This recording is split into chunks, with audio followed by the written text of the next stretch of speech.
I can't hear you. It's not working There you go. now? This May 16th meeting of the Senate Finance Committee will come to order. We hope this is the last finance meeting of the year. There are a couple of conference committees that are beginning in an hour. It's 11 o'clock, and so our plan is we hope to get through all three bills before then. If we're going to go much beyond 11, we're going to need to recess and come back later. But we have three bills on the agenda. We'll take the first two presentations, everything together, from Senator Pappas, Senate File 5251, which is the GO bonding bill, and Senate File 5201, which is going to be the GF cash bill vehicle. With that, Senator Pappas, welcome to the other side of the table, and go ahead. Thank you, Mr. Chairman, and welcome everyone who's here on 2 hours or less sleep. We're all a little dizzy and a little crabby this morning. So I think as President Champion likes to say, let's be nice, be calm to each other this morning, be gentle. The capital investment process is always extremely unusual, and this year is no different. So as my good friend and lead, Senator Housley, will tell you, we don't have a target. So basically what we did is we invented a target so that we could at least get some work done. We could make sure that staff had time to vet projects, that we could negotiate something with the administration. So where we were at when we left capital investment was with a $600 million agency bill that we had negotiated with Representative Erdahl. Then on Tuesday night, we had a long session with the administration and negotiated a $600 million agency bill with the negotiation. So what you're going to see that Hannah's going to go over on the left column is the bill as it left capital investment. And then I'm sharing with you part of our negotiations because I really feel like we need to have better transparency with this process. Too often, it's all done in the dark, behind closed doors, the bonding negotiation, and then no one really knows what's in the bill until it hits the floor. And in fact, if it never hits the floor, everyone thinks they were in the bill that no one ever saw, and that's happened in the past. So I want to make sure that we see what we have before us. So in addition to the negotiation with the administration that happened Tuesday night, we have set aside $330 million for local projects. Now, let me be upfront. That is our, the bonding chair's target, self-imposed target, in consultation with Representative Erdahl. The offer on the table is for $250 million in local projects.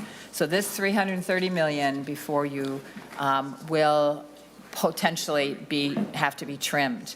The other unusual part is that under the last couple bonding, well, at least last year, we divided the local projects between 4 caucuses, and the Republican caucuses have chosen to keep their list private.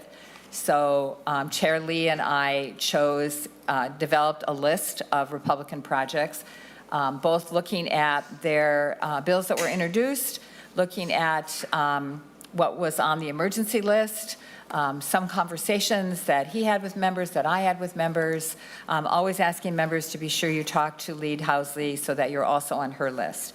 So as I said, it's a work in progress, whatever that word is. What you'll see in the bonding bill, I think like most bonding bills, is heavily on asset preservation, and that was a commitment that we all had, including the governor, that there is a significant amount of money in wastewater, clean water, and solid waste. There is significant money for roads and bridges, both the grant programs, the major bridge program, the local bridge program, as well as earmarked road projects, and also public safety. And then another kind of unusual focus you'll notice in the bill is on trees, both from the Bedura Nursery that grows trees for us to plant all over the state, as well as tree planting grants for local communities to be able to do that, as well as trees on the Capitol Mall. We have a crisis with we're losing a lot of our trees through disease is one thing, and another thing is trees are really essential for shade and for cooling as our climate warms, and so there's a big emphasis here on trees. I think that's where we're at with the process. Today, we'll just be looking at two bills that are basically vehicle bills. I don't know if we'll ever use them. Typically, we wait for the House to pass the bonding bill, and then it comes over in the final agreement as a House file. But I wanted to present these Senate files before you so that if you wanted to know what we are looking at in terms of language for the bill, you have a chance to review that. And it was also reviewed in the Capital Investment Committee. And sometimes it was reviewed in other committees as well. If there are no comments from anyone or questions, then I will turn it over to Ms. Grunwald-Mulder. Ms. Grunwald-Mulder, welcome to the committee, and go ahead with the spreadsheet. Mr. Chair and members, for the record, my name is Hannah Grunwald-Mulder. I'm the fiscal analyst on the Senate Capital Investment Committee. And the spreadsheet I'll be walking through today is titled 2024 Capital Budget with a timestamp of 11:43 p.m. Excuse me, I want to interrupt just for a second because there's also a column, the 5201 column is a column for cash. We, again, don't know how much cash we're going to have. There are, some money is parked here. You'll see on line 16. We have identified some cash projects, mostly from the administration, that we'd like to be able to fund, but that is also still up in the air. Okay. Okay, go ahead. Mr. Chair and members, what I'll do walking through the spreadsheet is note both the amounts that are in the first engrossments of Senate File 5251 and Senate File 5201 that are should be in members' packets. I'll note what those amounts are, and then as well as the proposed amounts, as Senator Pappas mentioned, which are in the far right two columns. So I'll begin with University of Minnesota HEAPR. In the first engrossment, 40 million, and in the proposed bill, 60 million.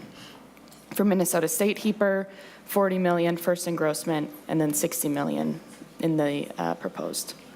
For Department of Education, library construction grants in the first engrossment is 381,121,000, which is a placeholder for the local amounts.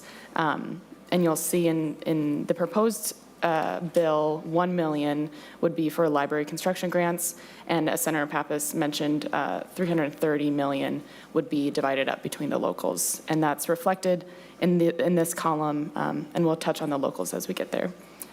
For library construction grants, 23,425,000 in cash in both versions of the bill. And again, as Senator Pappas mentioned, this is a placeholder amount for the cash. On line 18, for Clara City, new library building, both proposals have it at 1 million. For Northern Lights Special Education Cooperative Learning Center, in the proposed bill, 3 million. Minnesota State Academies Asset Preservation, both versions of the bill have this at 1.227 million. For Purpose Center for Arts Education Asset Preservation, both proposals have this at 1 million. For DNR Asset Preservation, the first engrossment has 15 million and the proposal has 32 million. For Badura Tree Nursery, both proposals have 18 million. Improving accessibility to state parks and rec areas, 2 million in the first engrossment, and this was taken out in the proposal. For flood hazard, in the first engrossment, there was 5 million for undesignated projects, and in the proposal, the undesignated amount is at 3 million, and then 2 million is set aside for moorhead mitigation. In the first engrossment for reforestation, 2.4 million, and this is not in the new proposal. For community tree planting grants, 6 million in both proposals. For historic Forestville Bridge and Trail, in the proposal, 1.993 million. Then for the City of Anoka Rum River Dam pre-design and design, in the proposal, 1.492 million.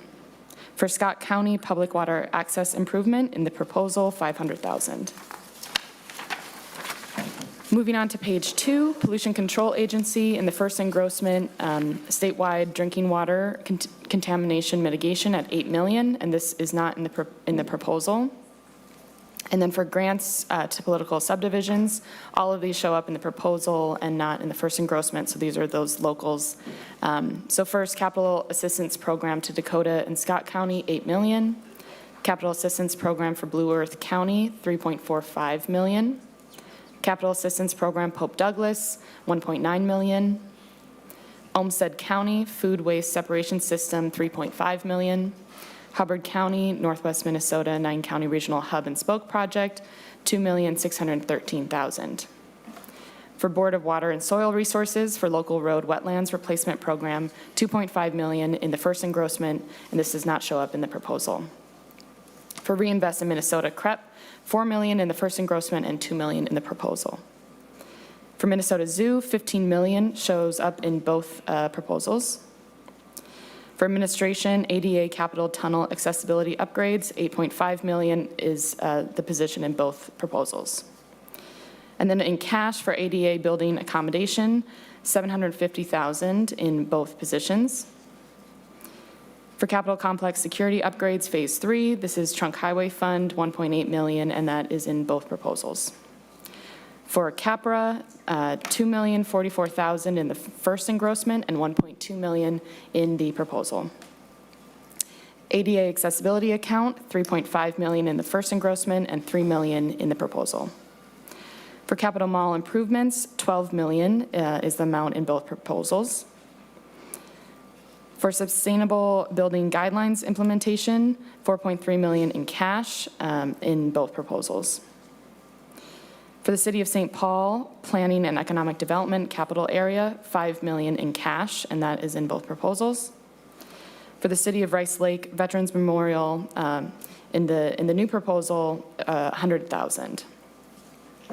Then for Amateur Sports Commission, National Sports Center Asset Preservation, $6 million in the first engrossment and $5 million in the proposal. Mighty Ducks Grant Program, $1 million in both positions. For Military Affairs, Duluth Hangar Design, $3 million in both positions.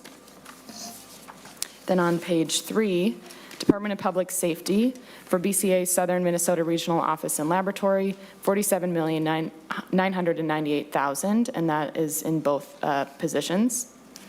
Then for BCA Bemidji Regional Office and Laboratory Expansion, $4 million in the new proposal. Then for grants to political subdivisions, all of these local amounts showing up in the new proposal. First, $2 million for the City of Hilltop Emergency Shelter City Hall Community Center. And then for City of Lewiston Public Safety and Government Center, $2,196,000. City of Mendota Heights Police Department City Hall Renovation and Expansion, $1,462,000. For the City of Osseo Public Safety Facility, $1.6 million. For the City of Paynesville Fire Station and Emergency Services Center, $3,992,000. For the City of Rice Lake Regional Public Safety Facility, $2 million.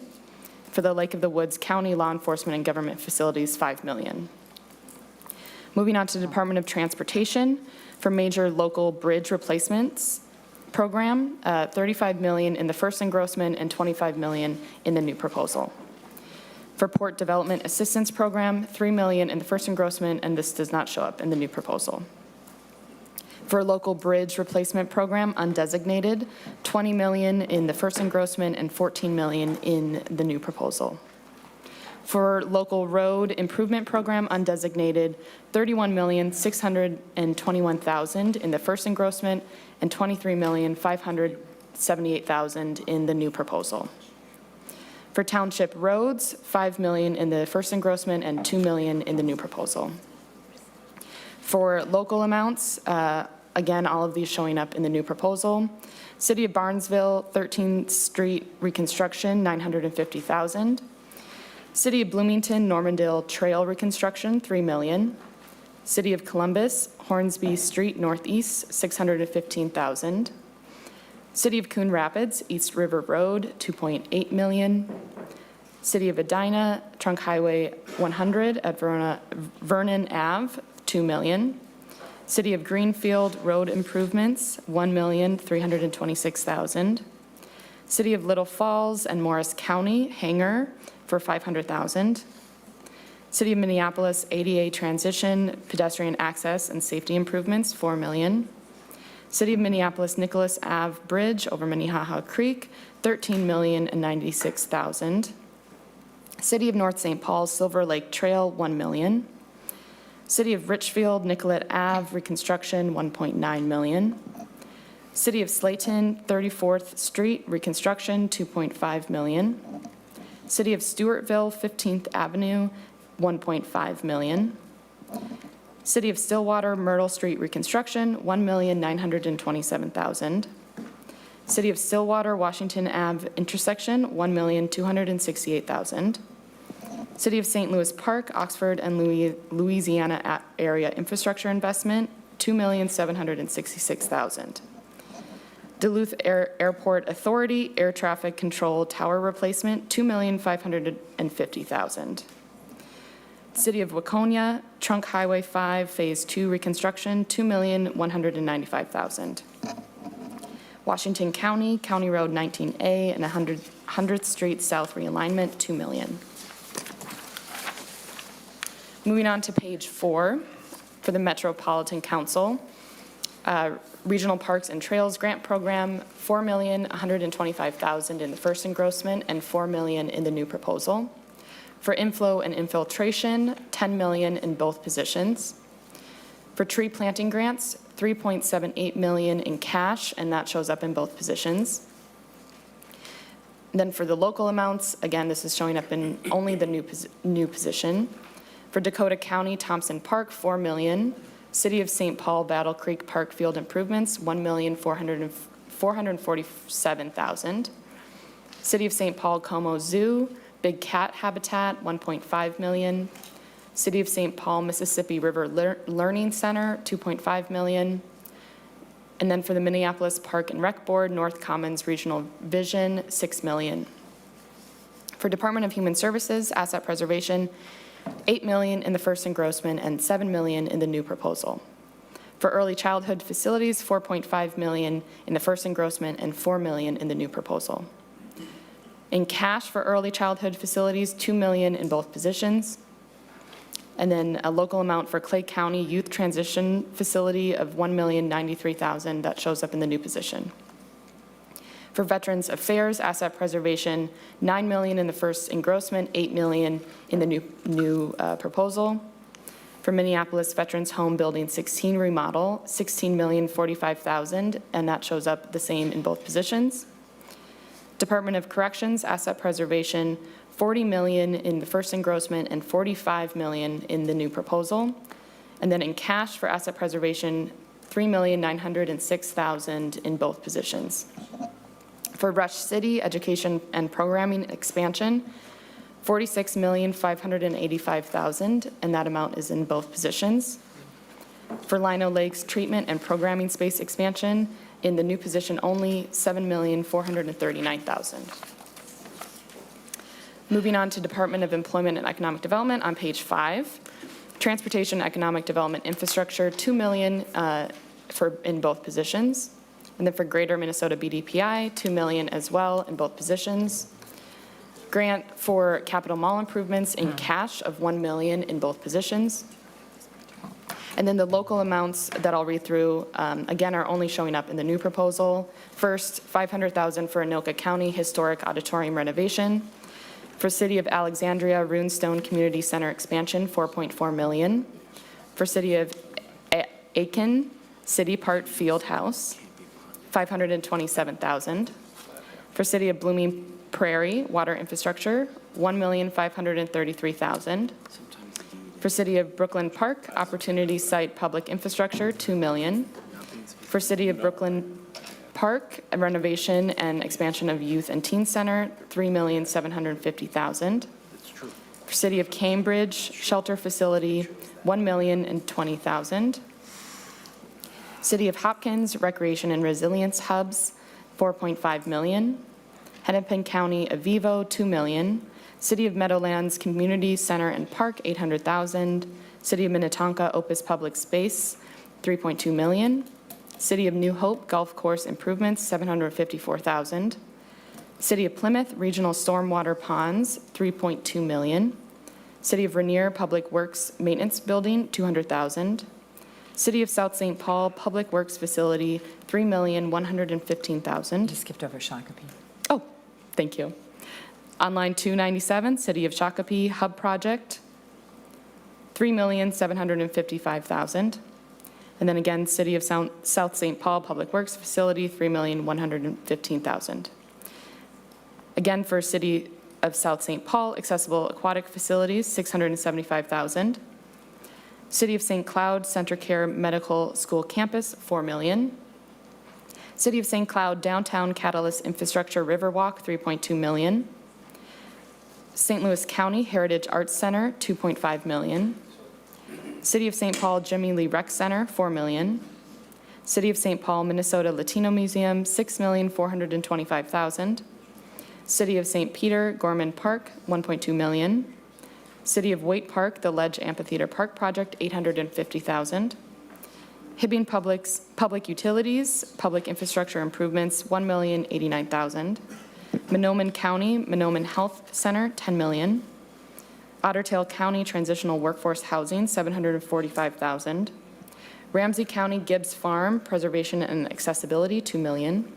Ramsey County Rice Creek Commons Public Infrastructure, $11.4 million.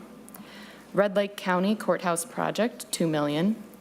Renville County, $9 million. Traverse County Courthouse, $3 million. Washington County Emergency Housing Services Building, $2 million. And then for the IRRB Minnesota Discovery Center, $2.5 million in the new proposal. Still another All right, page. we're almost there, members. Page 6, Public Facilities Authority, state match for federal grants to state revolving loan programs, $3.9 million in both positions. 39 million. $39 million in both positions. Thank you.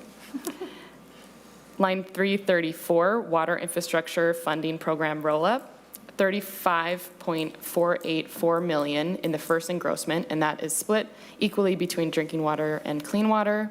In the new proposal, $26,484,000, again, split equally between drinking water and clean water. For point source implementation grants, $18,527,000 in both positions. Emerging Contaminants Grant Program, $7 million in both positions. And then for the locals that I'll read through next, these are showing up only in the new position. City of Aurora Drinking Water System, including the town of White, $2.2 million. City of Albert Lee Wastewater Treatment Facility Regulatory Updates, $12.5 million. City of Burnsville Water Treatment Plant Rehab, $2.65 million. City of Coates Clean Water Regionalization, $1,890,000. City of Dayton Water Tower Number 2, $1,685,000. City of Duluth Water Treatment Plant Improvements, $2.5 million. City of Eagle Lake Water Treatment Improvements, $1.4 million. City of Elysian Water Improvements Project 2024, $2.4 million. City of Hastings PFAS Treatment and Water Lines, $10 million. City of Lafayette Water System Improvements, $1.3 million. City of Louisville Sewer Water Road System Replacement, $5 million. City of Litchfield First District Wastewater Pre-Treatment Facility, $10 million. City of Minneapolis Water Distribution Facility, $5.7 million. City of Minnetonka Beach Water Main Improvements, $3 million. City of Moose Lake Inflow and Infiltration Reduction Project, $1,575,000. City of Morristown Infrastructure Improvements Phase 2, $1 million. City of Newport, North Newport Infrastructure Improvements, $2.85 million. City of New Germany Wastewater Treatment, $4.45 million. City of Proctor I-35 Commercial Development, $3.5 million. City of Sacred Heart Phase 3 Infrastructure Improvements, $1.5 million. City of Scandia Bliss Collector Wastewater Treatment Facility, $1.6 million. City of Silver Lake Water Improvements, $4,953,000. City of Waseca Water Tower, $5,427,000. City of Winona Wastewater Treatment Project, $1.6 million. City of Woodbury Water Tower Project, $3,704,000. Laketown Township wastewater project, $6,460,000. Then for Lincoln Pipestone supplemental funding, $7,412,000. For Middle Fork Crow River watershed water infrastructure, $2.2 million. Prior Lake Spring Lake Watershed District outlet pipelining project, $500,000. West Central Regional Water District, $4,350,000. For Housing Finance Authority, public housing rehab, $10 million in both positions. For Greater Minnesota Housing Infrastructure Program, co-op manufactured housing, 4.5 in the first engrossment and 2.5 in the new proposal. For Historical Society Asset Preservation, $5,588,000 in the first engrossment and $5 million in the new proposal. For County and Local History Preservation Grants, $1 million in both positions. And then finally, for Minnesota Management and Budget, Cloquet Forestry Bond Defeasance, $1.3 million in GF, showing up in Senate File 5251, and this is both in the first engrossment and in the new proposal. And then there's an estimated GO bond sale expenses listed there for both versions of the bill, $985,000 in the first engrossment and $942,000 in the new proposal. And I'll just point out some cancellations on lines 418 through 421. First, there's GO cancellations from the cancellation report. And then on line 419, a cancellation from 2023 Duluth Behavioral Health. And both those cancellations show up in both proposals. And then in the new proposal, only cancellation of 2023 Osseo Lift Station, and then a cancellation from 2020 Perspectives Family Center. And then the net GO impact on line 423 in the first engrossment is just under 980 million, and then in the new proposal is 930 million. And the net general fund of both bills, before we take into account debt service, is 40 million. And I'll just point out on lines 435 through 439, in the new proposal where 930 million is the total GO, there are some general fund savings there from the debt service being lower than the forecasted amount.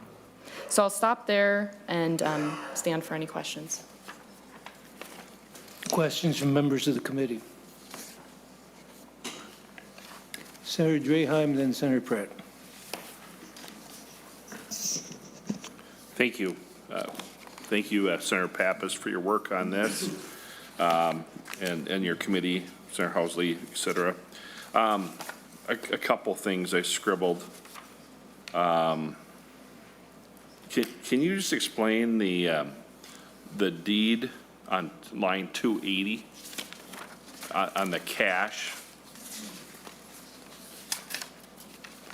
The grant for capital improvements? Yeah. the Yeah, $1 million. that's to contract with the Minnesota St. Paul Foundation for fundraising support for the Cass Gilbert Park. It's part of the Capitol Mall redesign framework.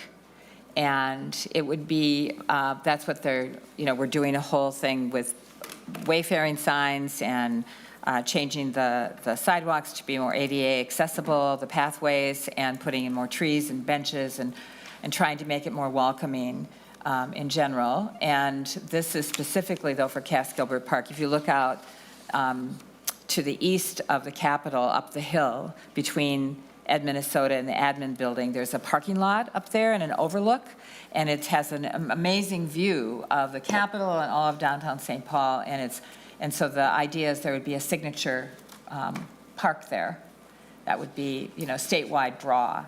And this is to the fundraiser type people think that there's a great potential to fundraise for that park. So the park itself could end up raising money, in kind of the $10, $15 million range. And so this is to kind of hire the fundraisers to do that. Senator Draheim. Thank you. It's a pretty small park. I mean. Well, they take over half of the parking lot and then the overlook. Okay. So it would be much larger. I just, it's cash. I just don't know why it's in deed, in my opinion, but, and then on 374, if I'm not mistaken, we did 50 million in housing infrastructure bonds. Is that a correct? In Senator Port's bill, Senator Pappas? Mr. Chairman, I don't know what Senator Port has in her bill. Housing infrastructure bonds, I think, is for private housing. This is for public housing rehabilitation. So I think I don't know that she can't use those bonds for that Mr. purpose. Nauman has some other comments. Mr. Chair and Senator Drahammer, I can tell you that they are tracking 50 million of infrastructure bonds. That carries $1 million of debt service costs beginning in fiscal year 27. It would escalate after that. Yeah, thank you. I believe it's, with the debt service, it's 73.5 or 73.8 million with the 50 million. And then we're going to add another 12.5 after we spent $1 billion last year on housing. I'm just concerned about that, but I know this is a working document and there's no targets. That's all I had for now, Chair. Thank you. Senator Pratt, then Senator Dames. Thank you, Mr. Chair. I've got a few questions. One to follow up on Senator Draheim's question. So Senator Pappas, we hear often there's not enough parking around the Capitol complex, and now we're going to take out half a parking lot or more for a new park, after we just destroyed a park that was across the street just to the west. My question is there a plan to replace that parking? Oh, right. Senator Pappas. Mr. Chairman and Senator Pratt, we would have to check with Wayne, with admin, but, we do have a lot of empty parking garages that are underutilized. So I think there is a plan for better parking facilities for the public, but an open air, overlook is probably not the best place to put a parking lot. There still would be some parking up there, and I'm not sure who parks there, if it's the public or if it's state employees, but it's worth looking into, because I can track down what the parking plan is and let you know. Well, thank you, Senator Pappas, because one of the things I hear from people who come to from the public who come to visit is a complaint that there is a lack of public parking. They don't know where to park, yeah. And, yeah, exactly, they don't know where to park.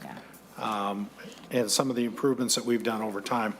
I think it's, quite honestly, Mr. Chair, I agree with Senator Draheim. I'm not sure that $1 million to support fundraising efforts is necessarily the best use of money for marketing that's built into the capital investment bill. This feels like it should have been part of some other, well, first of all, I just can't understand why we would be supporting those fundraising efforts. They should be somewhat self-funding. Senator Pappas, I also noticed that between Tuesday, when we heard this bill in capital investment, and today, there were $20 million increases to both the University of Minnesota and Minnesota State. Can you talk about those increases and why they changed, from basically a day and a half ago? Right, thank you, Mr. Chairman. I think I wanted to make a comment about public housing, but now I've forgotten. I think the rehabilitation on public housing is really, the federal government has not been helping, and there still is a lot of need there. This was as a result of negotiation with the administration on Tuesday night after the Capital Investment Committee meeting, and they're pretty aggressive about what they wanted, and they wanted more asset preservation. And I don't disagree. It's just that we had, it's a negotiation process. So in order to do that, Chair Lee and I kind of cut about $25 million out of what we considered our priorities. And then we also cut about $25 million from what were considered the Republican priorities. And so you're seeing also the drop in roads and bridges and wastewater. We did a lot of earmarks on wastewater, plus we were at the governor's level there. Representative Erdl had us above the governor's level. So we had to scale back. You know, you'll see there are a number of small things that I was not happy about, losing reforestation, losing some ADA, but it was part of the negotiation with the administration. In the meantime, I'm very happy that we can put more into HEPR. Senator Friends, you wanted to comment on the? I did, Senator Pratt's question, which is a good one. Had a chance to talk with Senator Pappas about HEPR, and just want to throw out there that for Mid-State, they have individual projects where they've worked with our bonding chairs to understand what more HEPR means and what it doesn't mean. And Minnesota State Mankato's roof on Taylor Center is a concern of those in our neck of the woods, Senator Draheim. So just want to say thanks, Senator Pappas, for being upfront about that. Thank you, Mr. Chair. To Senator Pratt for other questions. Well, thank you. Well, Mr. Chair, not really a question, and I'll have more maybe after Senator Dames, but I'm a little concerned that, you know, as we've gone through the bonding tour, and unfortunately due to some medical issues, I couldn't make all of them, but I was able to make a fair number of them. And I'm telling you, greater Minnesota and a lot of these small towns are struggling with drinking water and wastewater management. And I'm not saying HEPR is a bad use of funds at all. You know, I've, you know, over my years, spending 4 years on the higher ed committee, you know, my first term, I got a chance to see this on the front line. But to hear that we're taking it out of roads and bridges, we're taking it out of wastewater and drinking water concerns me. Because many of these small towns, we've changed the standards for water quality. They had wells that met state standards until MPCA changed them, and now all of a sudden they're faced with having to replace infrastructure that was perfectly fine, and they don't know how they're going to do it. It was, I don't know that MPCA ever did a local impact note to figure out what that would end up costing our small communities out in greater Minnesota. You know, when I think of the bonding bill, I think of infrastructure. And while I can appreciate that the administration would want more in higher ed, I'm also concerned that we took it out of some of these vitally important projects that in many cases are needed because the state action that caused them to be needed. And now we're cutting them and putting these small communities under even more financial stress. And so I just wanted to log that concern, Mr. Chair. Mr. Chairman, if I could comment. Senator Pratt, remember you're seeing this in process. Like taking it out of isn't really fair because in a sense that we took money out of HEPR to put it into roads and water. We did not have, at an earlier stage, we did not have that amount. So these are sums that get moved around based on how we're negotiating, number one. Number two is state agencies and taking care of buildings that the state owns is really the first responsibility of the bonding bill. Now, we have recognized as legislators that our local communities are struggling, like you said, and we tour a lot more local communities than we look at state agency projects, frankly. But in order to not, overdo it, we've had to have like a divide. So 2/3 of this bill is state agencies and statewide grants. Like in that bucket is PFA and local roads and major roads and bridges is in the state agency bucket. So that is also going out to local communities. And then in the local project bucket, it's fairly high. 330 is really a lot from a bonding bill to go out to local communities. And, the governor really wanted this to be kind of a state agency year. He only set aside $40 million out of a 980 bill for local projects. So I've talked to the administration a number of times about we just really need, I believe, another source of funding for this wastewater problem, the emerging contaminants, the PFAS, the aging infrastructure throughout, especially for small communities. And that's what PFA was originally designed for, was to help small communities. And the need is just greater than we're able to put into that bucket. Senator Dames. Well, thank you, Mr. Chair and Senator Pappas. A couple of questions. On page 6, you have a list of grants to political subdivisions, and that is dealing with the PFAs, the soil, the drinking water and the sewage and those things. So the PFA has a scoring system that they use to determine what projects will be paid for under PFA. So in this situation here, I think there's 30-some projects here. Did you use the PFA scoring system to choose these projects? Or how did you choose these projects? Was it just a dart thrown at the wall, or how did you come up with these? Thank you, Mr. Chairman. And Senator Dames, it wasn't quite that random. I actually agree with you. I think that we should use the PFA system that is a combination of grants and loans and federal money. I think it's a good system. It's very thorough. Jeff Freeman does an excellent job. I think the problem is our colleagues and our communities is they want the free state money. They don't want the loans. They can't afford the loans. We know that their water and sewer bills are already $100 a month in almost every community outside of the metro area. So they come to the members. And in some cases, we looked at what members' priorities were, what bills they introduced, what members talked to me about what their priorities were, and also projects that had emergency on them. They had, in some cases, they had federal matching funds, and in some cases, they have these contaminants. They can't drink their water. They have an aging sewer system that's going to collapse any minute. So we really tried to look at where the emergencies were, and then we only pay 50%. Even that is high with some of these huge expensive projects. So sometimes we were able only to do design and pre-design, but at least to give them a little help in their projects, so it wouldn't be a total burden on their local community. So, Mr. Chair, follow up. So you're saying you did not use a scoring system then to decide?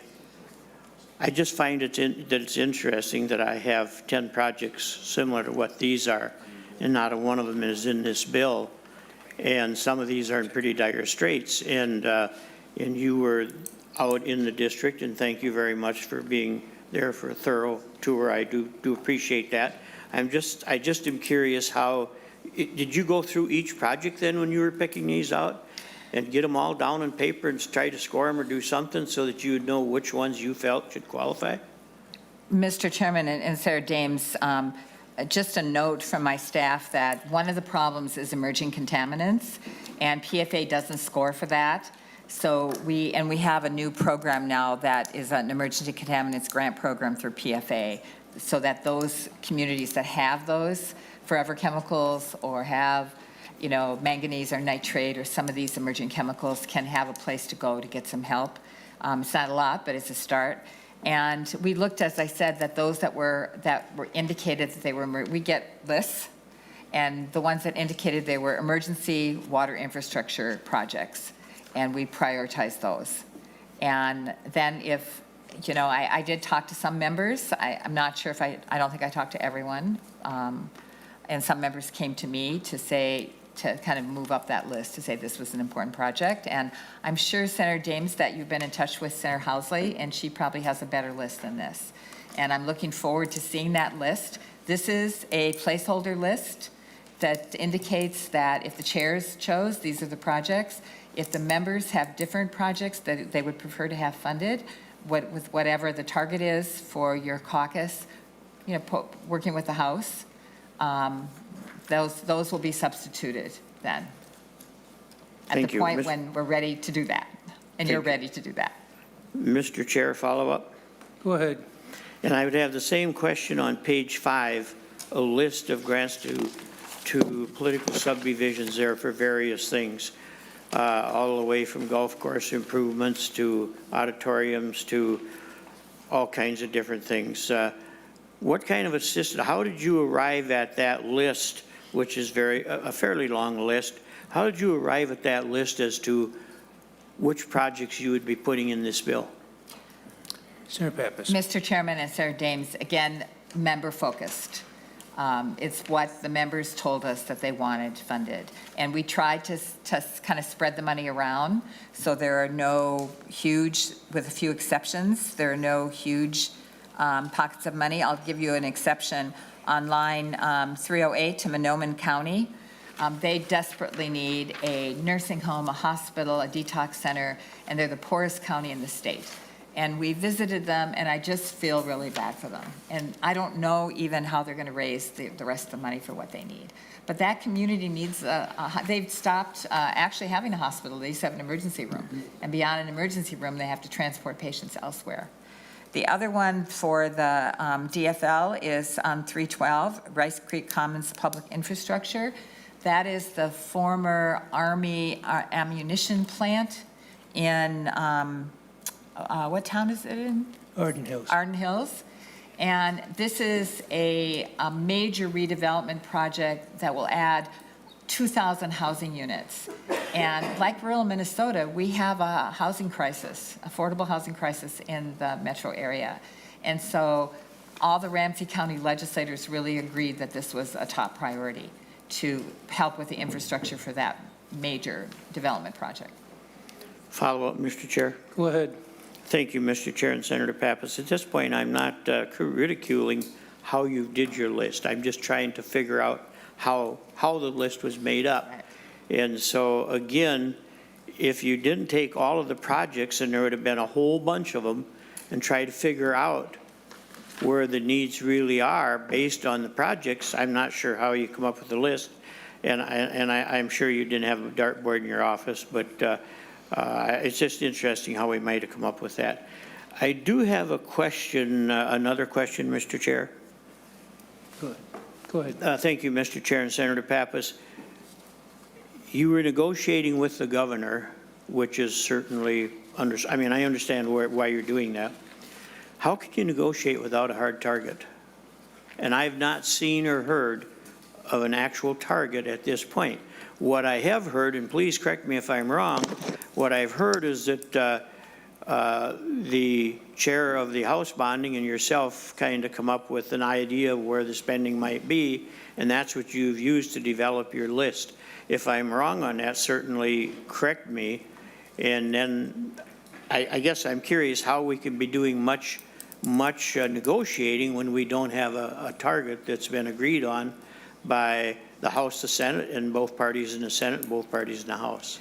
Can I correct that a little bit to say there was a target given to capital investment? What Senator Pappas is talking about is the negotiations between the House, Senate, Democrats, and Republicans. And that target was agreed? The target was set. Senator Pappas, do you want to? Mr. Chairman, I'll tell you that in every offer that has gone back and forth, around $600 million for state agencies has been the target. The difference is in how much we allocate to local projects, and that ranges between 250 and 330. Chair Lee and I were at 300, and Representative Erdahl requested 330 for local projects, so we went to 330. So we were only negotiating with the administration over the 600 bucket for state agencies, and that's, you know, I think that's pretty well agreed upon. If there is a bonding bill, there would be 600 million. I mean, that it could vary by 10 million either way, but I'm pretty, you know, we're pretty positive, pretty sure that that would be 600 million. We're not sure what the local project target will be. A follow-up, Mr. Chair. Yes, go ahead. So I don't know who wants to answer this, Mr. Chair or Senator Pappas. I'll just put it out there for whichever one wants to. We're talking about the targets. You said there was a target. My question is, there was a proposed target, and it's only a proposal if it hasn't been agreed on by all parties. Has this target been agreed on by all parties? Senator Pappas. Mr. Chairman, at the risk of repeating myself, I said at the beginning with my comments that there is no agreed upon target. Thank you. Period. Right. Senator Murphy. Thank you, Mr. Chair. Thank you, Senator Pappas, for the work that you've done, and it's a special pleasure to sit next to you on the floor in the chamber as I get a front row seat to the work that you do in trying to put this bill together. And it's been an extraordinary journey that I have observed as you've done this work this year without, at times, willing partners. I want to respond to Senator Dames because when we think about budget targets, which were set very early in the session, we did agree in the budget target to $980 million in GO and $40 million in cash. And Senator Pappas has been working with that number and a variety of other numbers. And what we have had a hard time achieving, members, is an agreement with the Republican leader, particularly in the Senate, despite many, many efforts to do so. So the work that we need to do to finish this bonding bill, which is important for the people of Minnesota, is going to require either votes from Republicans on the floor when we bring this to the floor, or an agreement with all four leaders, and that has been difficult to attain thus far. And, you know, I appreciate the spirit with which Senator Pappas opened up this discussion, because she said she wanted to be transparent. And of course, there's no good in airing dirty laundry in the legislature, but I think it's important for Minnesotans to understand that we set a budget target at the start of the session with every intention to make sure that we are funding bonding across the state of Minnesota, because it's important for the people of Minnesota. And now we have just a few days left, and as I was told yesterday by Leader Johnson, it's only Wednesday. We have time to get this done, and we do, and we should. But I want to be really clear that there was a target set in the budget agreement. We can work with that, and if we have willing partners, we can get this done. Thank you.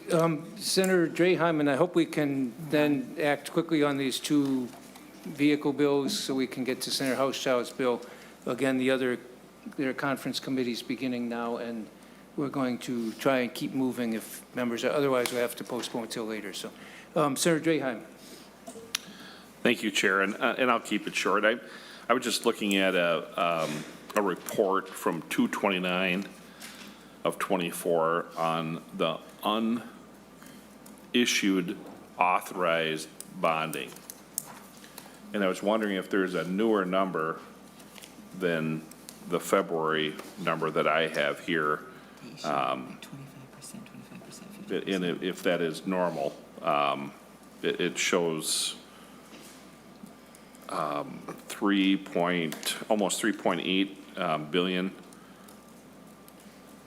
in authorized unissued bonding. And I was just wondering if that's normal, and if we have a newer number.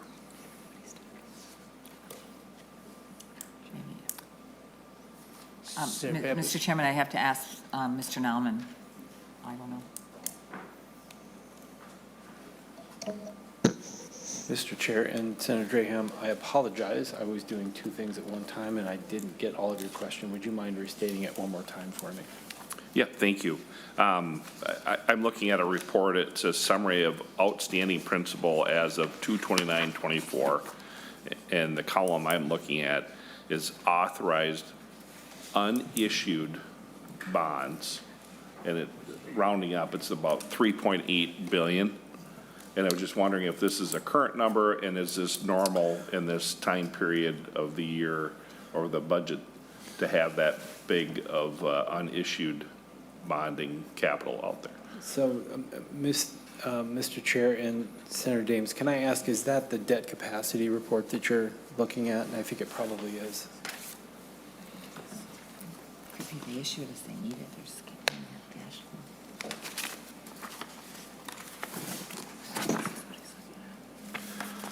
This is the capacity report. So, Mr. Chair and Senator Pratt, I apologize, not Senator Pratt, Senator Dames. It was a late night last night for all of us. Yes, but the question was answered by Senator Dames, or asked by Senator Dames. I'm loath to say what is normal you know, over time, debt has a way of expanding over time. So I'm not sure, I think I'd want to do a little bit more research on this before we could, you know, formally answer that question. If Mr. it's Chairman, material. MMB is in the audience if you'd like them to comment. Yeah, that might be, I was going to go there next, Senator. Sorry for interrupting. So, I don't know if Ms. Conboy has that capacity to answer that question, but she is in the audience.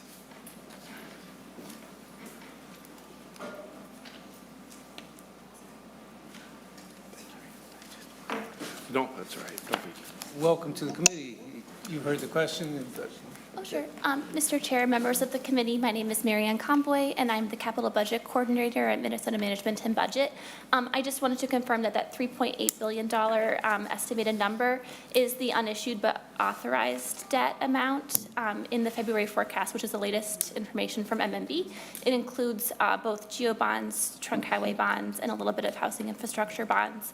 I would have to get back to you on like the amount about what's normal over time. I just don't have that in front of me.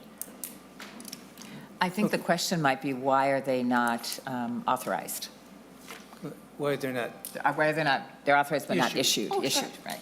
I can speak a little bit to that question, Mr. Chair and members. MMB sells its debt based on the cash needs of projects.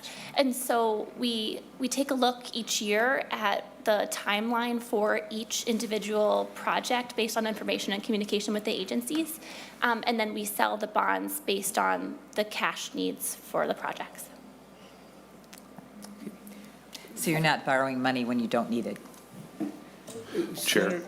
Go ahead. Thank you. I just wondering if that was a normal amount. And then my last comment on there is which I can take offline, is the total debt service, but thank you. Thank you. And Senator Westrom, Senator Eichhorn, before we move on the two bills. Do you want me to Mr. go? Chair, Westrom. a couple questions, if that's all right. Go ahead, please. So Senator Pappas, in the walkthrough, there's multiple courthouse projects. How many projects are we doing with courthouses, and can you explain what those projects largely entail? Senator Pappas. Mr. Chairman, I would have to look up the bill and the MMB form to give you more information. I think most of these came in from the House side, or they were identified as a priority for Republican members.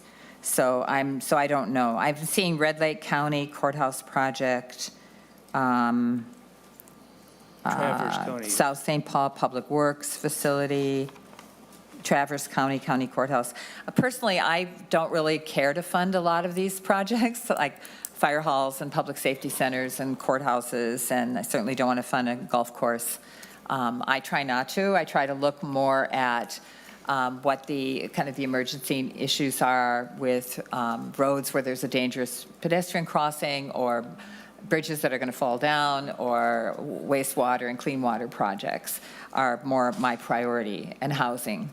But members have other priorities. And I think that different communities have other priorities. You know, if you've taken a good job of your wastewater and your clean water infrastructure and you've put the money into it, you don't have the money now to do a new public safety center. You know, so you'd like the state to help you with that, and you didn't ask the state to help you with the wastewater system. No. Senator Westrom. Thank you, Senator Pappas. I just find that, note that as well, but with all the wastewater that is in here, then I look at it and I don't find one in the Alexandria area, which is also being driven by the MPCA ever-changing standards. And so that I raise that concern. The trunk GEO bonds, what is the overall number with the GEO bonds that were, trunk highway bonds that we're putting into this project? And some projects seem to make it. I've got a bridge in Freeport, and I appreciate you coming out with the committee. I remember that was one of your first stops on one of your trips, and that's just a timely project that they're going to fix the decades-old line of sight issue that you all experienced with as a tractor implement was coming over the bridge as you guys had arrived, if you recall. It's just now is the time for something like that if we're going to come up with an agreement. Overall, what are we talking? How many trunk highway bond dollars are you anticipating in projects in this bill as well? Mr. Chairman and Senator, we were not given any trunk highway bonds to spend. Typically, we have not been doing that. The Transportation Committee has been doing that. Further discussion, Senator Eichhorn. Thank you, Mr. Chair. I'll just have two. The first one, Mr. Chair and Senator Pappas, we'd talked a lot yesterday about the Hubert Humphrey statue and the $300,000 for there. I don't know if I missed it, but this spreadsheet appears to have been printed after that discussion, and I don't see that carried in here anywhere. And I know we had that discussion about that Illinois company that wanted to build that statue for us. So I'm just wondering if it was carried anywhere here. I just don't see it. Maybe I missed it. Mr. Chairman and Senator Eichhorn, on line 16 is under library construction grants is a pot of cash money. Okay. And that was, the 40 million minus some money that is going, I think, to emergency medical services. We still don't have a clear target on that. So that's why we have not listed those projects that would be paid for by cash, because, we may not get any, we may just get a very small amount. And so we haven't been ready to make a decision yet. Okay, thank you, Mr. Chair. That's helpful because I didn't see it carried anywhere in there. The other question I have on some of the projects in here, I wonder if there may be some duplicates, so to speak, not necessarily within your own bill, but I know there's other capital investment type bills going through it, carried in the tax bill.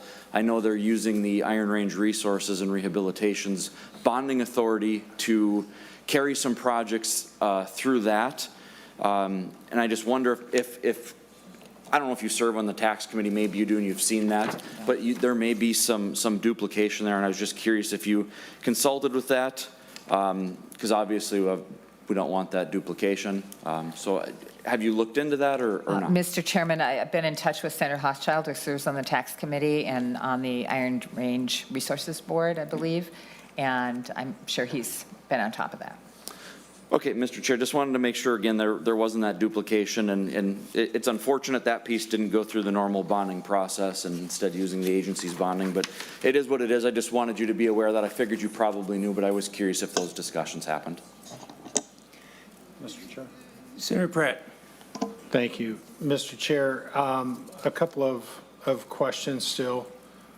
Senator Pappas said there was no money out of the trunk highway fund, but I'm looking at lines 163, 164, which are GOTF, which add up to about 38 million, which I thought was going to be trunk highway funds.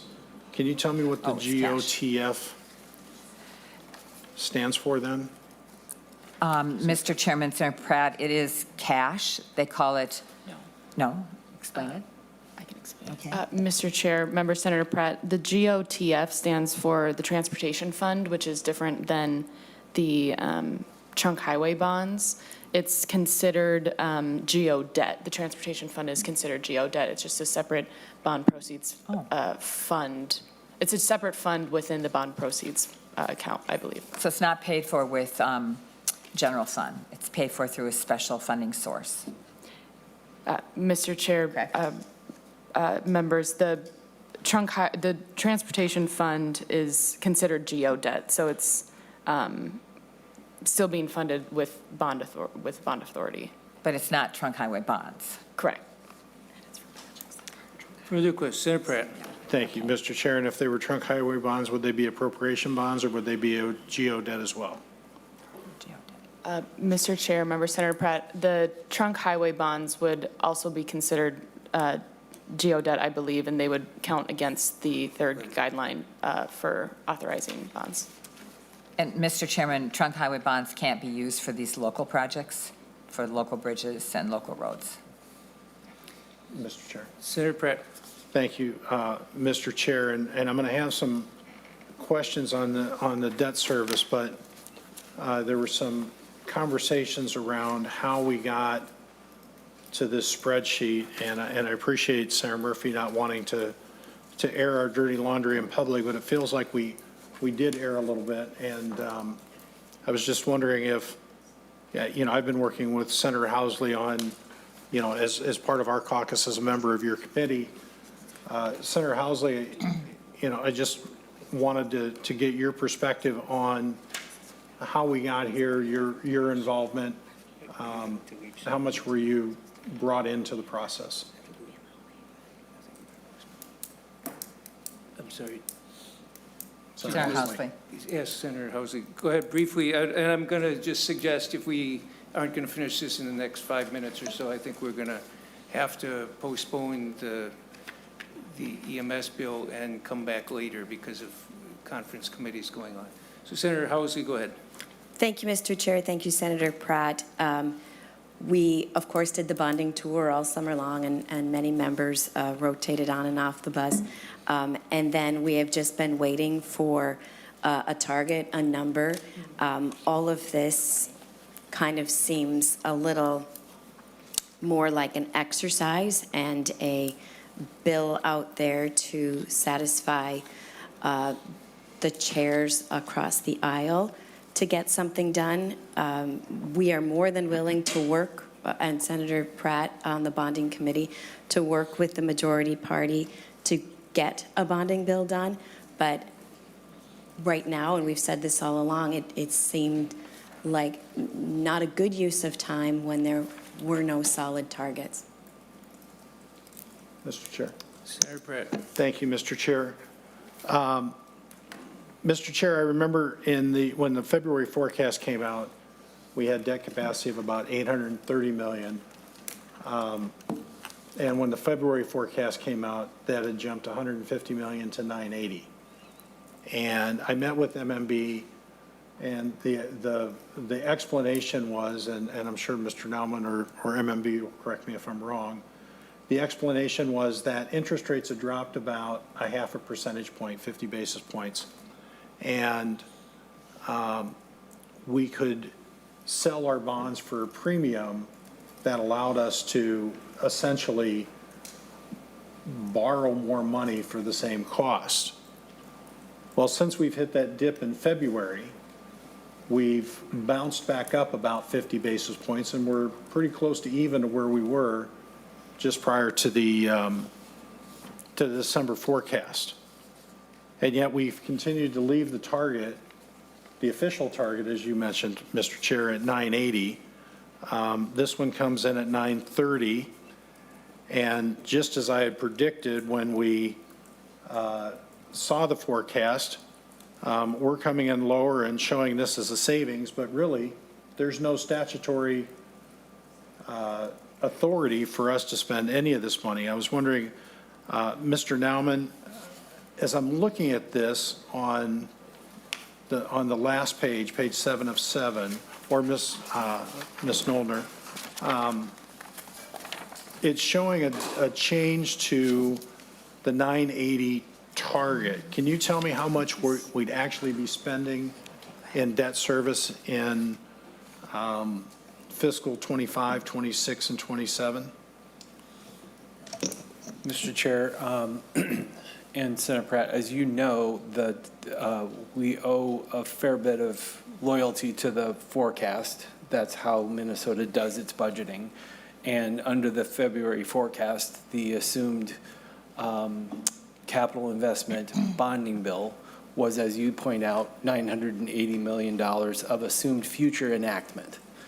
And if that bill is lower, sorry, I just lost my screen. So if the bill were 930, as is discussed in the columns that you're citing, relative to the forecast, there would be about $816,000 of lower debt service amounts in fiscal year 25.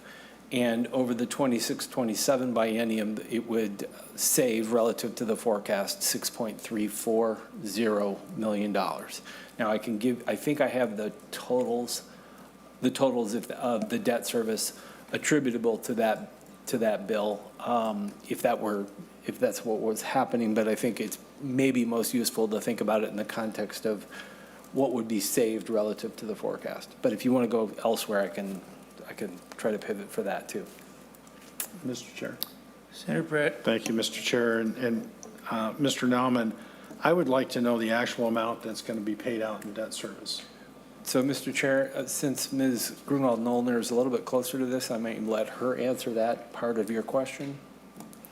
But I think we do have those numbers for you.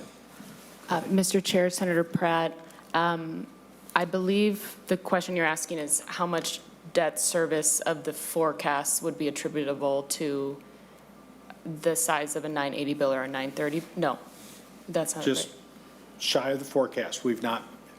I have a disagreement with the forecast in that I don't believe we should have, we have a debt service capacity analysis that's done, but to presume that the legislature was going to pass a $980 million bonding bill, I think was presumptuous of MMB. And so what I'm asking is, how much new money will this bonding bill spend in debt service over the next 3 fiscal years? Mr. Chair and members, and Senator Pratt, just to clarify, by new money, are you referring to the amount of debt service that would be paid for a 980 bill? For a 930 alone? bill. For a 980 bill. For a 930 bill. For a 930 bill. So I think I have the correct numbers for this, and MMB might need to correct me if I'm wrong. But for a 930 bill, I believe in fiscal year 2025, the debt service that would be incorporated in that is currently incorporated in the forecast is 15.17 million. And then in fiscal year 26, it's 44.87 million. And then in fiscal year 27, 73 million. And again, those amounts would be incorporated in the current forecast, but that would be the amount of debt service for that, for a 930 sized bill. Is that the answer you were looking for? Mr. Chair. Go ahead. Thank you, Mr. Chair. And do we have those numbers and what they'd be if it was back at the original 830?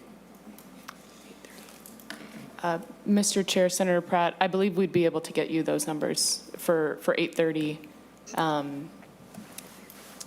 from the forecast when it was set at 830. I believe we can get you those numbers. It might just take a few minutes. And Mr. Chair, one more question. Go ahead. Thank you, Mr. Chair. Senator Pappas, in the 5201 bill, there's significant changes to building guidelines. And I don't recall that we've had a thorough discussion of those in our committee. Have we been able to estimate, for instance, current law states that we have a focus on achieving the lowest possible lifetime cost, considering both construction and operating costs for new buildings. We're striking that language, and we're adding more sustainable building language, which should add additional cost to the construction. My question, Senator Pappas, is have we estimated, or has the agency estimated, how much these new building guidelines will add to the cost of projects? Senator Pappas. Mr. Chairman, they're not actually new building guidelines. They're just more clear and more developed in terms of how building projects would comply with the requirements and more assistance. The money is actually spread over 3 years to provide more assistance. There's the University Center for Sustainability or something that really helps with this project. So I think projects are already required. They have been for like 20 years to follow sustainability guidelines. It's just that we haven't provided a lot of clear guidelines for them. So they don't know if they're complying or not exactly. So we're just trying to make it a clear process for them. Senator, I think we're going to end up coming back for the other meeting to the call of the chair later because people are having to leave. But before that, we have Senator Westrom, then Senator Draheim, and then Senator Pappas. Mr. Chair, thank you. Senator Pappas on the sustainable building guidelines, can you explain that a little bit more? Because adding more burden to the projects is just driving up the cost, and it's already an eye-opening experience and a cost driver for the projects in my district that I've dealt with. And so I just am concerned that we're going the wrong direction on these sustainable building guidelines. But can you explain that a little bit more? And has the committee looked at backing off on some of these requirements? Because it does drive up the project costs, in my experience, 25 to 50%. And so it becomes a problem or concern that we're just maybe spending good money after bad when there's such a shortage and a competition for assistance to help on some of these projects. But can you explain that a little more, Senator Pappas? Thank you, Senator Westrom. There is a waiver process as well that's in the new guidelines. So if communities are having an issue, that maybe it's a small project or they're having a financial issue, they can apply for a waiver. Basically, what we're trying to do is just make them more workable so that local communities know what they have to do to comply with the guidelines, and providing really more guidance for the guidelines. And that's what that is the goal here. Okay, Mr. Chair, a follow-up. Senator Pappas, so will the waiver be an improvement, quote unquote, I'll put air quotes on that, for local communities where they could maybe get relief from some of the criteria or requirements that they are facing? Or could you explain a little bit more on this waiver process? Because that might help out if it's actually going to let them have some waivers, especially when you're doing a remodel. It's always harder to build new stuff into a remodel than new, but it still drives up costs. But can you touch on that a little more, please? Yeah, Mr. Chairman, the language is in Senate File 5202 on line 1217 to 1228. And the Commissioner of Admin, in consultation with the Commissioner of Commerce and other stakeholders, will develop a process for reviewing and approving waivers and scope determinations to the guidelines. So it can apply to all guidelines or individual guidelines, and may identify an alternative path of meeting the intent of the guideline, or it could be permitted due to technological limitations or when the intended use conflicts with the guidelines. And so it really goes through the Department of Administration. Last comment on this, Mr. Chair. Senator Pappas, I'm wondering if we could just maybe put an exemption in temporarily until these guidelines and waiver processes are much more mature or completed. Otherwise, we're just kind of waiting and hoping that the bureaucracies can come up with a better way to function, and in the meantime, we have our hands tied behind our back or one leg unusable. Was there any consideration about just allowing some exemptions to these until we come back with an actual hard-written waiver process so everybody could agree on? Mr. Chairman, Senator Westland, we certainly could look at that, Westrom. However, right now, because of limited staffing and limited guidance for the guidelines, I don't believe any community is being penalized. We certainly are not withholding capital investment funds because they haven't complied with the guidelines. And that's part of the problem, is that there hasn't been a really clear system. So people are kind of left wondering. They don't know if they've complied or not, but there certainly has been no penalty on them. Very good. Thank you, Senator Pappas. Maybe we can work together on it. Thanks. Senator, Ms. Gruno-Nogner, could you comment quickly too? Mr. Chair, members, and Senator Pratt, I was able to get roughly the numbers you're looking for. So for an $830 million GO bill, the amounts of debt service that would be paid per fiscal year would be fiscal year 2025, about 13.5 million. Fiscal year 26, 40 million, roughly. And then fiscal year 27, 65.2 million. And again, those amounts would be what's incorporated into the February forecast. So that's just pulling that amount out of what's already being forecasted. Yep. Senator Draheim, then to Senator Pappas for the two bills. I'll keep it short. I won't ask my questions. I just wanted to point out that, this all changed in the last day or so.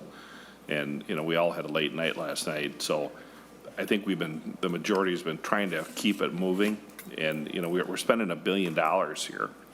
And things have changed literally overnight, more or less. So I hope the chair understands our questions on the bill, because it is moving rather fast. So thank you. Senator Pappas. Mr. Chairman, my only request would be to send out these two bills, and we could have, if you have time now, we could have Ms. James briefly talk about the policy provisions if you prefer. Otherwise, just recognizing that these are vehicle bills and not the final bill. I will ask members of the committee for that. These two bills are, as she said, not the final product. They're something that we're putting out there, and the negotiations between the four caucuses have to continue. Would you like to have Ms. James go through the bill quickly? Senator Pratt. Thank you, Mr. Chair, and I'll leave it to the other members. I just wanted to make a comment on what Senator Pappas just said. I'm concerned that this is the Finance Committee of the Minnesota Senate, and we don't have a firm proposal in front of us. I don't know that we should be passing out vehicle bills that spend $1 billion. I think we should have a better idea of what we're putting into these bills, what we're expecting the debt service to be. I don't know if we're going to end up at 830, 860, 930. I don't know. But it just seems to me that it's a rather sloppy process for us to be having this hearing on a vehicle bill that we know the numbers will probably change. We just saw them change in about 30 hours or 36 hours from the time that we saw them on late Tuesday afternoon until 11:43 last night. And I just find this a bad process, Mr. Chair. As the Finance Committee, we are the last stop before the floor. This is where bills get buttoned up, and I don't even know if this bill has buttons yet at all. So I just want to voice my concern and my objection to passing out a bill that's this incomplete. Senator Pratt, looking back over the years, I think almost always the bonding bill is not dealt with in finance the last day or two of session, and the bill is changed many times in many significant ways in the last 2 days of session. And as Senator Pappas mentioned, there's a lot of negotiations ahead between the majority and the minority caucus in the Senate, and same in the House, and same with the governor. And historically, I think it comes together as a last-minute deal after the committees have dealt with the bills, and it tends to be floor changes when there's a final agreement. And if there was a final agreement, I would welcome that happening before it came here. But I will leave that to Senator Pappas to comment. Thank you, Mr. Chairman. If the committee prefers not to pass these bills, I really don't care. My purpose here, I believe the bonding bill, if there is one, will come over from the House. They have to pass it first. It'll be a House file. My purpose here today is just for more transparency, so that the members and the public knows what's going on, that we are looking at these kind of numbers for a bonding bill. I don't believe the numbers for state agencies will change. I don't believe the numbers for the DFL projects will change. I'm unsure about the GOP projects because Senator Housley has not shared those projects with me. So I'm trying to move the process forward. I'm trying to give indications to the public that there's an interest on my part to do a bonding bill, and I can't wait until Sunday, because then everybody's surprised. And so, Senator Pratt, you are seeing 3/4 of the bonding bill on this spreadsheet right now. And if Senator Housley wishes to share with you the other quarter, she certainly could do that. She has not chosen to share that with me or the public. And I will, the committee has a chance to pass these two bills out. I appreciate the approach today where it's not just what's in the two bills that we'd be passing out, but it's in your sharing where the negotiations stand in all the aspects of it, what's known and what's unknown.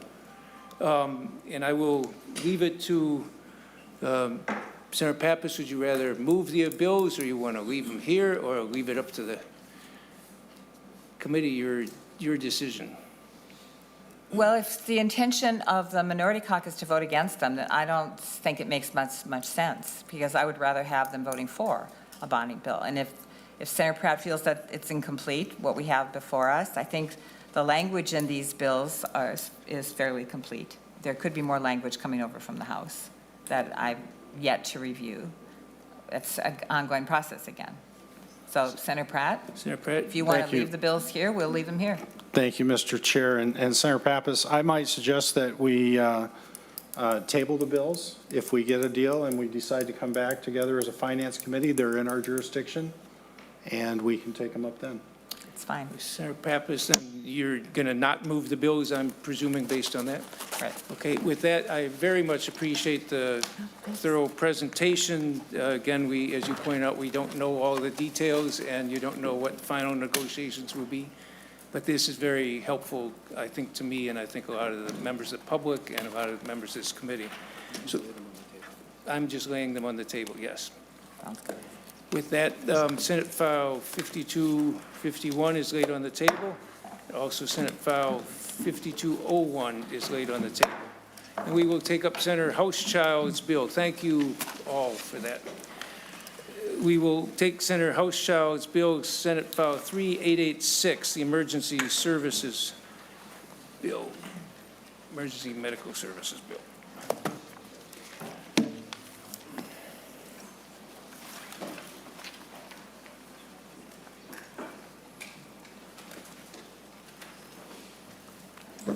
Mr. Chair. Senator Pratt. Thank you, Mr. Chair. Oh, never mind. I got it. Senator Houschild, welcome to the Finance Committee, Senate File 3886. Thank you, Mr. Chair and members of the Finance Committee.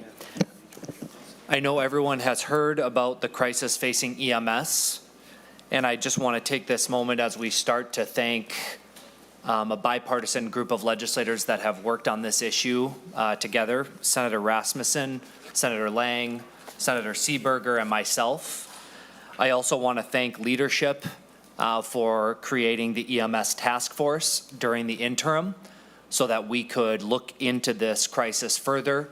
We had several public meetings where we addressed and heard from constituents all across Greater Minnesota about the challenges facing our rural ambulance in the state of Minnesota, and that was very informative about both the short-term needs that we have to address this crisis as well as the mid to long-term ways that we can address this challenge as well.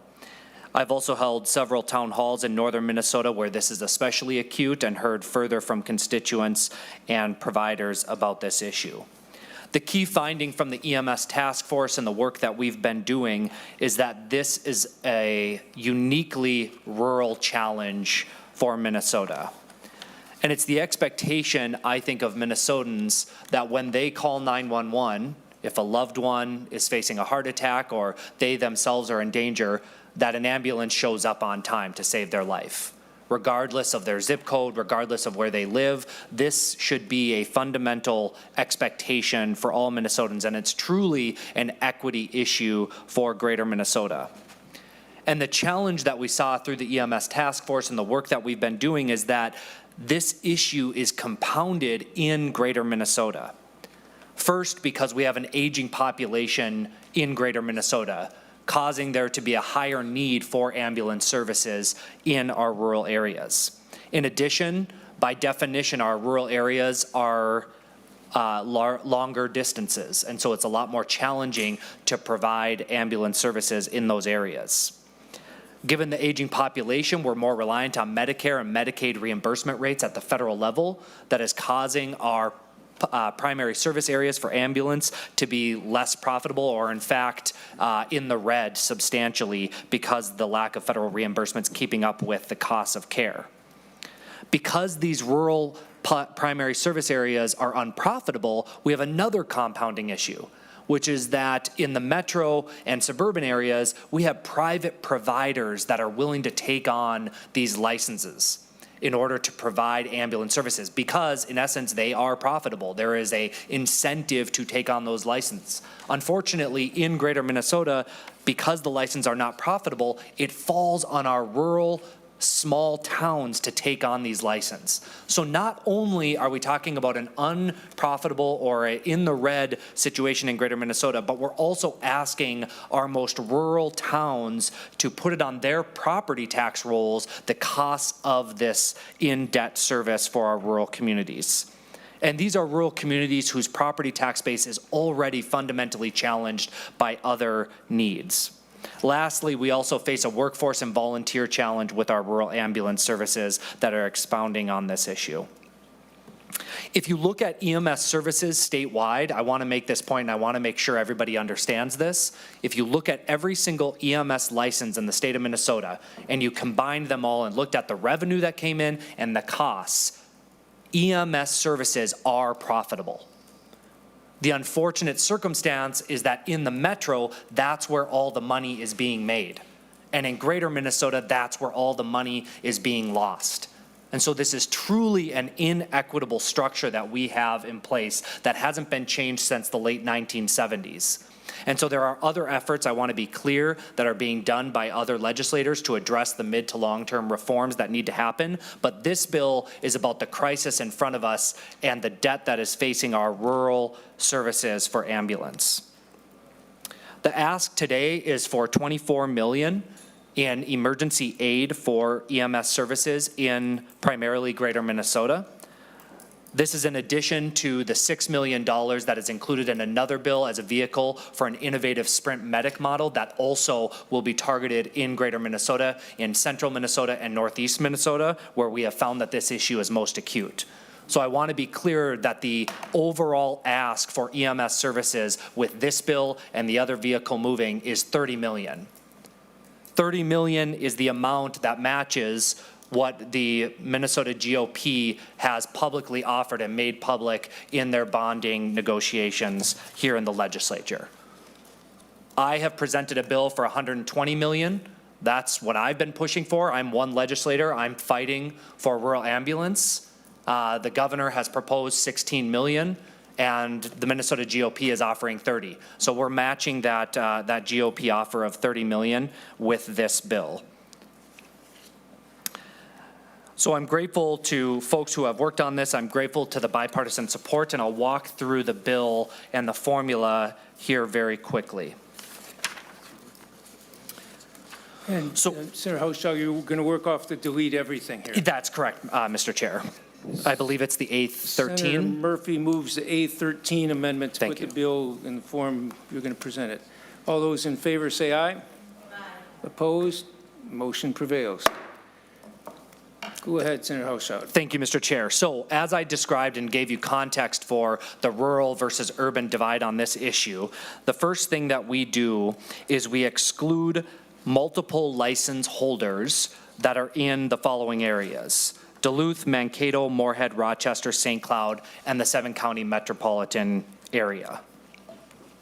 We also exclude hospital licenses in the 7-county metro if they are a multi-license holder and have a license in the metro. That license itself is excluded. However, the greater Minnesota license that they may hold are included. So we wanted to be sure that if there was an overlap, that we were covering those greater Minnesota sort of at a loss areas, but not the metro ones. So the eligibility for this, very quickly, they must possess a license in calendar year 2022 and continue to operate that in 2024. The application process will be through the Department of Revenue in conjunction with the EMSRB or the newly created agency, depending on the timing for that.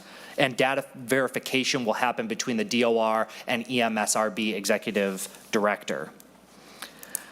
So now we'll move to the formula. The formula, again, I want to be clear, is focused on the areas that are needed on this issue in rural and greater Minnesota.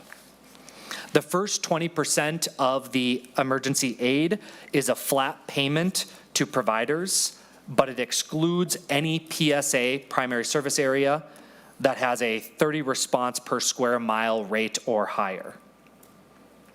The next 40% of the aid is for PSAs with less than 30 square miles response rate. And it's allocated by the proportion size of those PSAs.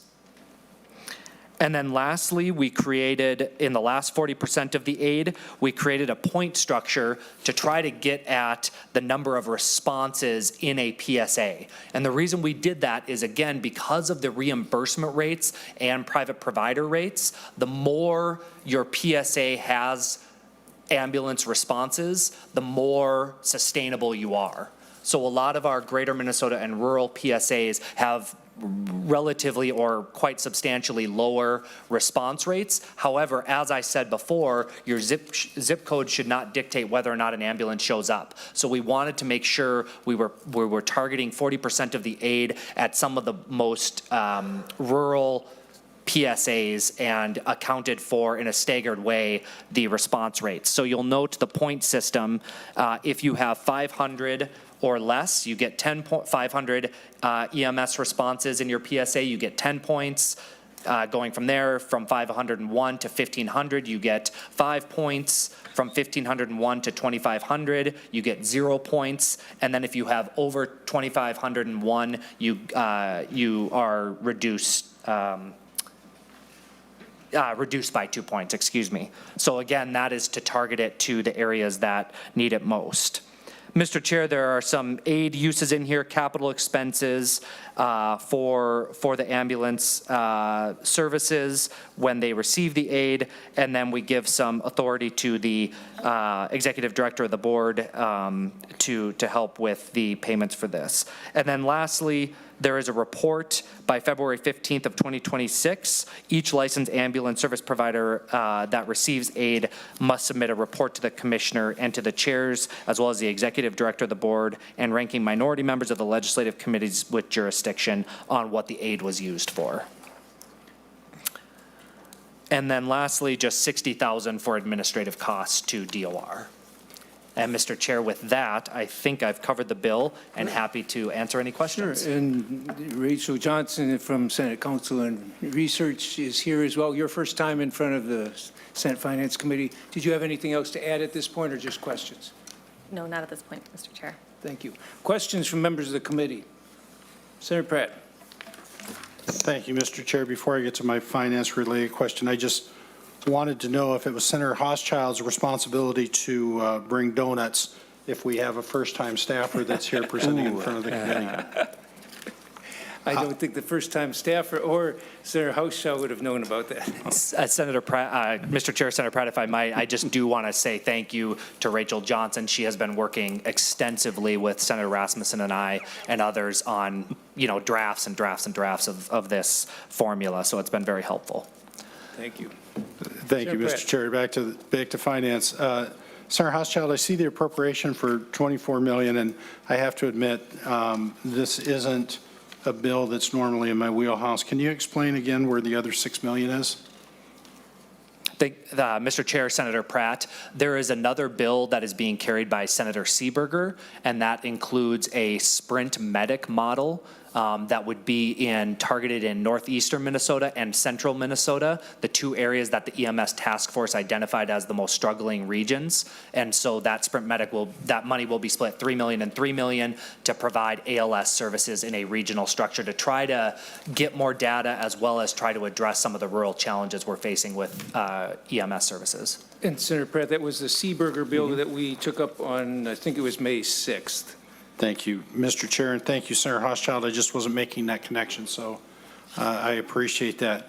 Senator Hochschild, you made some comments on the floor last night, kind of, chastising, maybe challenging the integrity of the Senate GOP caucus at only providing $30 million. So I had a conversation with Leader Johnson. I would like to offer the A-17 amendment.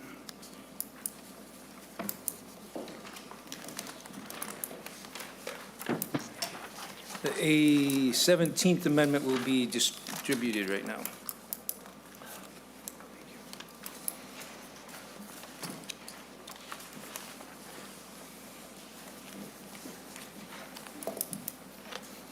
I got it, thanks.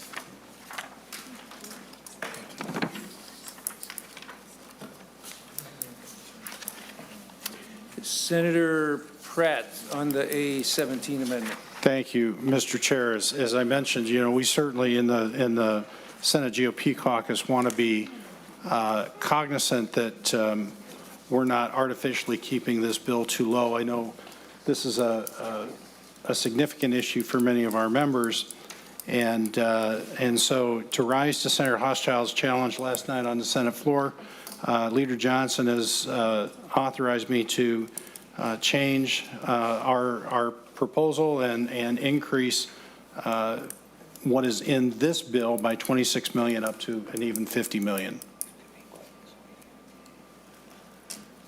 Senator Hochschild. I will start by, Senator Drahan, go ahead. Thank you, Chair, and thank you for bringing the bill forward. I know it's something important for a lot of us rural members, so thank you.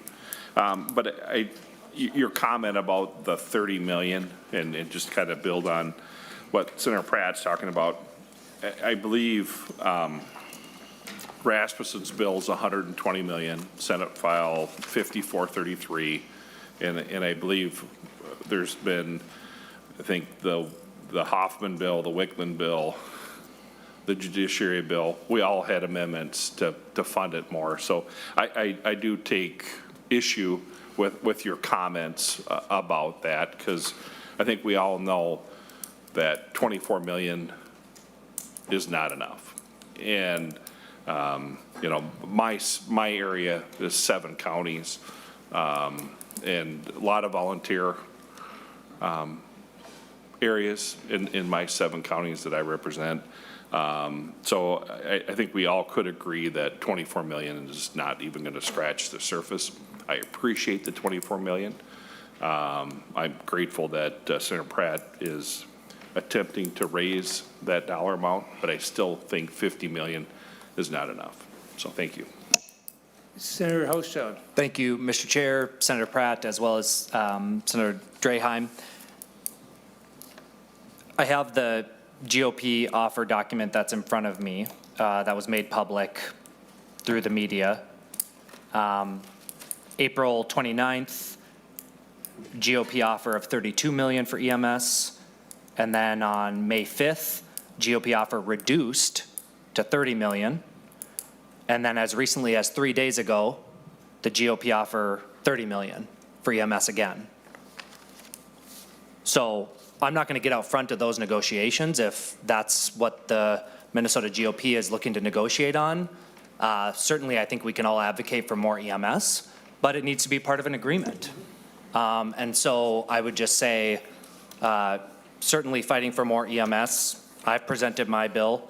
We're putting forward a bill that matches the offer that have been made public, and we'll go from there and see where things land. Chair. Senator Drahan. I believe your caucus offered 16 million. So and I know how negotiations work. I've been around a while. I understand that. But that's just one piece of the puzzle. I think the GOP, through various bills, we have multiple members, Senator Lang, Senator Rasmussen, that have worked very hard on this topic. And we have offered multiple amendments, which are also public documents, I think 3 times, of 120 million plus our Senate File 5433. So just wanted to make sure the record was straight. And I know Senator Hochschild has himself done, I think, 120 million, and a number of members of your caucus have also pushed for more. But as we all know, negotiations come up with compromise numbers. So I will urge members, because this is what fits into the negotiated agreement, I will urge members to reject this amendment just because it doesn't fit within there despite your wishes and your wishes. So Senator Pratt on the amendment. Thank you, Mr. Chair. And to your last comment, if I could ask the majority leader, do we have an agreement? Senator Murphy. Thank you, Mr. Chair and Senator Pratt. And there has been, throughout the course of this session, from the jump, an interest in bringing a resolution to the issue of EMS for this session. I am really proud of the work that Senator Hauschild has done and the bipartisan work of the members that he has mentioned, Senator Seeberger, Senator Hauschild, Senator Rasmussen, Senator Lang. I know the same thing is happening in the other body, and the legislature can often be a difficult place to solve an issue. But in this case, because of the work that happened in the interim, there has been a keen focus on this issue, and we are poised to bring forward both an innovation, some policy reform, and a necessary formula that will address an issue that has come slowly over time, but is in sharp focus now. So there has been little disagreement over the need to do this. And as we have talked with our Republican colleagues in leadership, there has been large agreement that this is a priority. And the number has hovered, as you can see in those offers, around $30 million for all of the session, with an agreement that we should do both the reform that Senator Seeberger has produced, working with Senator Rasmussen, and this formula that Senator Hauschild has worked so hard on with other members. Like all things, it can be viewed in a skewed way through the lens of the politics of the moment, and I think that's what we're seeing right now with an amendment to raise the funds authorized by the minority leader, which is, it's great in terms of a political message, but not really attached to reality. We have been working very hard to get the minority to engage with us on an agreement, a global agreement for the session. And I hope we still are able to do that. But to date, there has not been that global agreement, but broad support for this issue, broad support for this number, and I think it is right that Senator Hauschild is bringing this forward, because I would not want EMS and the services that are going to be provided as a result of the work of this session to get left behind in a political debate that is yet to resolve the basic deal that we need to get done. So I think it's right for us to move forward with this, and I think it is right to move forward with this within the constraints and the construct of the agreement between the Republican leaders that has been expressed throughout the course of this session. Senator Pratt on the A17. Thank you, Mr. Chair. Well, Mr. Chair, you know, a couple of things. The proposal that was made by the leader on multiple occasions was to take money from the capital investment cash bill and redirect it to this, and that's how we got to the 30, leaving some money in the cash bill and some not. This doesn't touch any of the money in the cash bill. This is just an additional general fund expenditure. I don't, as Senator Hauschild laid out, there were multiple offers that were exchanged, and so I would respectfully disagree with the majority leader that there's been a lack of engagement in the negotiation process to end session, at least through the conversations that I've had with Leader Johnson. And Senator Hauschild, quite honestly, I think through the political lens of the moment, brought up a very good point. Maybe 30 million was a little too small. Maybe 30 million was a little too weak. And I talked to Leader Johnson, and he was on board with going to 50. And so that moves us a heck of a lot closer. We'll be at 56 million in total spend on rural EMS, roughly just under half of what the task force had recommended. And I think this moves us a long way into bringing this thing not only to a landing as far as a global agreement, because we still don't have a global agreement, if I can read between the lines of Senator Murphy's answer, but also to make sure that we're doing what's right in our rural communities. I'll be honest with you, Senator Hauschild, I have some communities that are struggling with this and some communities that are doing just fine, because we do have better coverage in our area.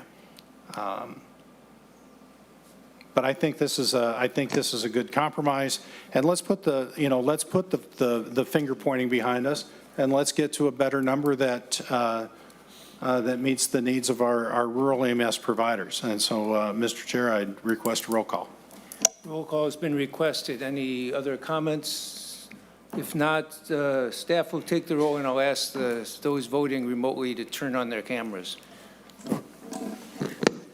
Senator Marty? No? Senator Friends? Senator Pratt? No. Senator Pratt? Yes. Senator Champion? No. Senator Dames? Yes. Senator Draheim? Yes. Senator Eichhorn? Aye. Senator Mohammed? Senator Murphy? No. Senator Pappas? No. Senator Westrom? Yes. Senator Wickland? No. Senator Mohammed?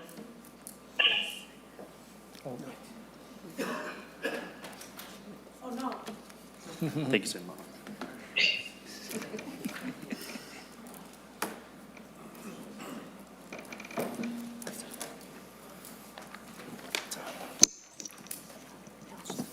Nay. There being 5 ayes and 7 nays, the motion does not prevail. Further discussion on the Senate File 3886. If not, Senator Hauschild moves Senate File 3886.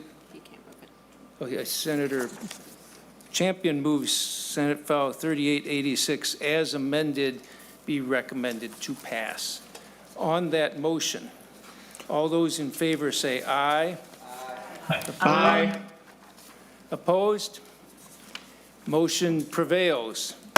Thank you, Senator Hauschild and Ms. Johnson. This is Senator Pratt. Go ahead. Thank you, Mr. Chair. Before you wrap up the committee, I had a brief conversation with Mr. Nauman, and I want to thank you and Senator Pappas for agreeing to lay the capital investment bill on the table. I was reminded that there was $30 million in trunk highway bonds added to the Transportation Conference Committee report last night, which means that the spreadsheet that we saw this morning was not accurate, and it probably says that we have more like $960 million that's in the proposal between the transportation bill and what we saw this morning. And so I think it was a wise choice for us to table that bill, and I would hope that we can get an updated spreadsheet sometime tomorrow, so that I know our staff needs some time to recharge, and even maybe come back together as a finance committee and let's take a look at what the final numbers look like with the transportation bill included. Okay, and I think as you've indicated, things are changing by the hour and will continue to do so in the next couple of days. And so this is likely, is the terminology, is likely to be the last Senate Finance Committee meeting of the year. I'm not sure if it is. We will keep you posted on that, but I want to take a minute to do some thank yous, starting with members of the committee, both starting with Senator Friends as the Vice Chair and Minority Leader Pratt. I think the committee's had many long hours. I think we've had some good discussions, debates, and so on. I appreciate that, and I want to also thank the dedicated and hardworking, knowledgeable nonpartisan staff, certainly fiscal analyst Eric Nauman and lead counsel Lexi Stangl. But again, this committee, more than just about any other one, has more of the Senate Council Research Fiscal Analysis staff in it, so I think we all get to know all their members very well. I want to thank all of them for the incredible work and the dense, going us through dense fiscal notes and spreadsheets and so on. Then want to thank Committee Administrator Elspeth Cavert and Legislative Committee Legislative Assistant Killian Becker for being here and keeping the committee working and scheduling, taking minutes and helping us move forward. I want to thank the two caucus research, Jackie Clinton for the DFL and David Fraser from the Republicans for their important work, because I think they keep both of our caucuses well informed. And then finally, the pages, we've had a number of them in here this year. The main ones, Mahalia Norton and Spencer Olson, have been here. Thanks, they're not right now, and Spencer is gone. But I want to also thank all the other pages who helped in, including Luke and Olivia, Jude, Princess, and Ellie, excuse me. I want to thank everybody involved in this. It's been a productive year, a non-budget year, but we've still obviously had a lot of finance issues. And with that, this committee may be meeting again, but if not, this committee is adjourned for today.